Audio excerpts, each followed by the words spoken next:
máme tu Maťa Krakovského, ktorý sa nám predstavil dneska v celkom dobrej, slušnej forme v kategórii do 90 kg s váhou 82 kg. 82 kg, čiže chýbalo ti do plnej 98 kg, čo je dosť veľa, ale napriek tomu si sa tam medzi nimi nestratil. V Opave si predpokladám prvýkrát, tak ako si vnímal túto súťaž?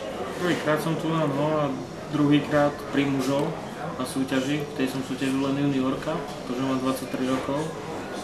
Akože nečakal som takú konkurenciu, nie je tam zahraničných, čo tam boli s nami, konkurencia bola dosť veľká, tak ja som celkom spokojný s tým umiestnením na to, že som bol 8 kg ľahší, asi najmladší tam na pódiu. Tak ja som celkom spokojný, no uvidíme, ako to dopadne ďalej. Ako prebiehala tvoja príprava? Mal si nejaké problémy, zranenia a tak ďalej, alebo všetko išlo podľa plánu? Ako dlho si sa pripravoval? Pripravoval som sa 3 mesiace.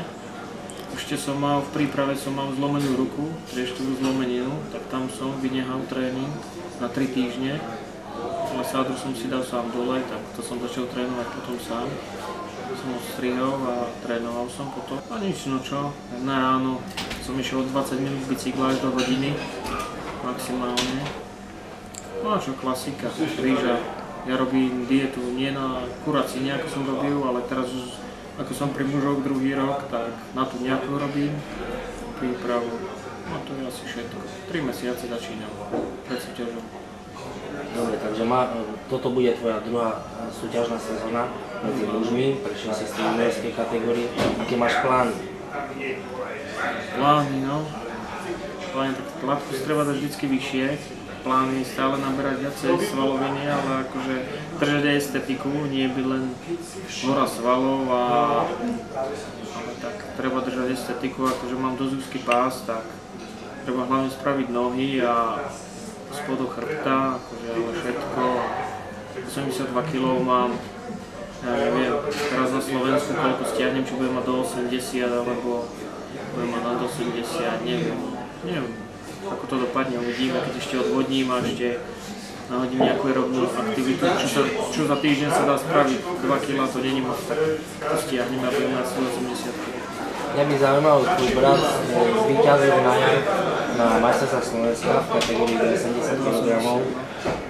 Vy trénujete spolu, alebo každý robíte zvlášť, alebo ako?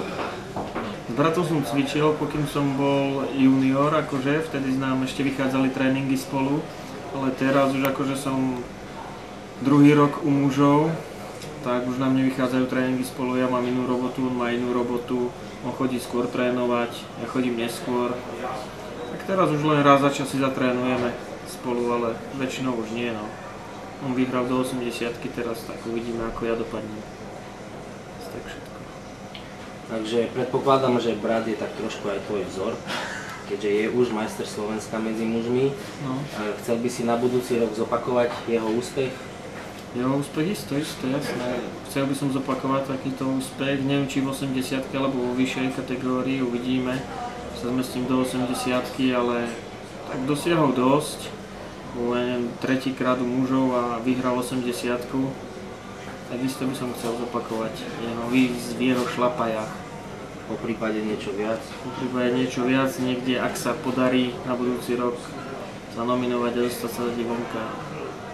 Uvidíme od formy a od toho, čo Boh dá. Dobre, pýtame sa tu všetkých našich chlapcov. Dneska sme tu videli Dextera Jacksona, aktuálneho Mero Olympia. Ako si ho vnímal ty, aký dojem urobil na teba? Aký dojem urobil na mňa? No, tak urobil na mňa riadny dojem, ako nemá asi žiadnu slabinu a tak má vyzerať asi kulturista, úzky pás, široké plecia, má asi všetko, čo má kulturista mať. To je asi taký, ja neviem, ja som ho už dávno považoval za mistra Olympia, už asi 2 roky dozadu. Asi tak, no, asi mu to zaslúžil si to a patrilo mu to a vyzerá ako sympatický človek a asi všetko. Super, tak ďakujeme za rozhovor, veľa šťastia a dobrú formu. Díky ti, čau.